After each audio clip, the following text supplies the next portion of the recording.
Hello friends, गर्मियों का season चल रहा है तो मार्केट में पके हुए आम बहुत मिल रहे हैं। तो आज हम पके हुए आम से बहुत ही टेस्टी मिठाई बनाएंगे। इस मिठाई को आप बनाकर स्टोर कर रखकर आराम से खा सकते हैं। आज की मेरी ये मैंगो मिठाई की रेसिपी आपको पसंद आए तो मेरे चैनल को सब्सक्राइब करना, वीडियो को लाइक करना बिल्कुल मत भूलिएगा। लाइक सब्सक्राइब करना बिल्कुल फ्री है। तो चलिए हम मिठाई बनाना शुरू करते हैं। तो मिठाई बनाने के लिए हम सबसे पहले मिक्सी के जार लेंगे। जार में हम 1 कटोरी चीनी ऐड कर देते हैं। अब इसमें हम 10 से 12 काजू ऐड कर देते हैं। अब इसमें हम 1 कटोरी गोले का बुरादा ऐड कर देते हैं, जिसको डेसिकेटेड कोकोनट भी बोलते हैं। अब इसका हम ढक्कन लगाकर इसको हम ग्राइंड कर लेते हैं। तो मैंने इसको ग्राइंड कर लिया है। अब इसको हम किसी बर्तन में निकाल लेते हैं। अब इसको हम साइड में रख देते हैं। ये मैंने 2 आम के पल्प को निकाल कर रख लिया था। तो हम फिर से मिक्सी के जार लेंगे। जार में हम आम के पल्प को ऐड कर देते हैं। अब इसका हम ढक्कन लगाकर आम के पल्प को भी अच्छे से हम ग्राइंड कर लेते हैं। तो मैंने आम के पल्प को ग्राइंड कर लिया है। अब इसको हम साइड में रख देते हैं। अब चलते हैं हम गैस की तरफ। तो गैस पे मैंने कढ़ाई चढ़ा दी है। कढ़ाई में हम आम के पल्प को ऐड कर देते हैं और गैस का फ्लेम हम लो रखेंगे।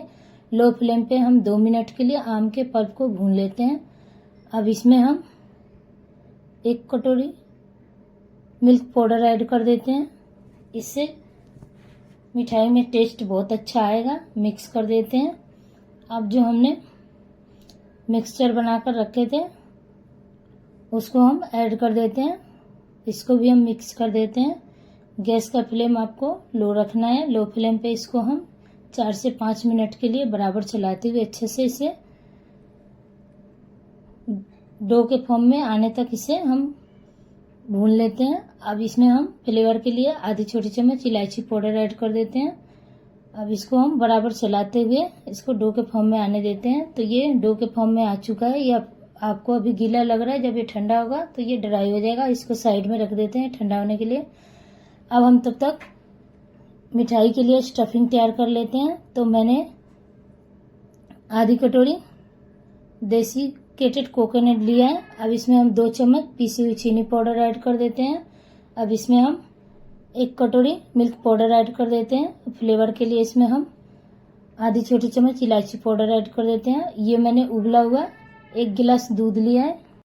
तो हम दूध में से थोड़ा सा ऐड करके इसको हम इस तरीके से टाइट डो लगा लेते हैं। तो मैंने दूध में से 2 चम्मच ही डाला था, उतने में हमारे डो तैयार हो चुका है। अब ये मैंने कलरफुल थोड़ा सा टूटी फूटी लिया है, ऐड कर देते हैं, मिक्स कर लेते हैं। अब इसको हम साइड में रख देते हैं। अब हम बटर पेपर लेंगे। बटर पेपर पे हम इस तरीके से स्टफिंग को रख देते हैं। रखकर इस तरीके से हम मसलते हुए इसको रोल का शेप दे देते हैं। तो इस तरीके से मैंने इसको रोल का शेप दे दिया है। अब इसको हम साइड में रख देते हैं। अब जो हमने आम वाले मिक्सचर को बनाकर रखा था वो ठंडा हो चुका है। तब इसमें हम आधी कटोरी और डेसिकेटेड कोकोनट ऐड कर देते हैं। अब इसमें हम 1 कटोरी और मिल्क पाउडर ऐड कर देते हैं। अब इन सारी चीजों को अच्छे से मिक्स कर देते हैं। अब फिर से हम बटर पेपर लेंगे। बटर पेपर पे हम मैंगो वाले मिक्सचर को इस तरीके से रखकर इसको हम इस तरीके से हाथों में थोड़ा सा ऑयल लगा लेंगे और ऑयल लगाकर हम इस तरीके से इसको मसलते हुए चिकना कर देते हैं। अब इसको हम इस तरीके से हल्के बेलन चला देते हैं और चलाकर इसको हम इस तरीके से इसको बेल लेते हैं। अब इसके ऊपर हम जो हमने स्टफिंग वाले रोल को तैयार करके रखे थे उसको हम रख देते हैं और इस तरीके से हम बटर पेपर को उठाकर और इसे हम बंद कर देते हैं। और बंद करते हुए हम इसका रोल के शेप इसको दे देते हैं। तो इस तरीके से हम इसको रोल के शेप देकर इसे हम इस तरीके से हम बटर पेपर में इसको लपेट देते हैं। लपेटकर इसको हम आधे घंटे के लिए फ्रिज में रख देते हैं ठंडा होने के लिए, जिससे ये अच्छे से सेट हो जाएगा। आधे घंटे बाद मैंने मिठाई को फ्रिज से निकाल लिया है। तब इसके ऊपर से हम बटर पेपर को हटा देते हैं अब इसके ऊपर हम थोड़ा सा चांदी वर्क लगा देते हैं। तो इस तरीके से हम चांदी वर्क लगा देंगे, जिससे कि हमारी मिठाई देखने में बहुत ही अच्छी दिखेगी।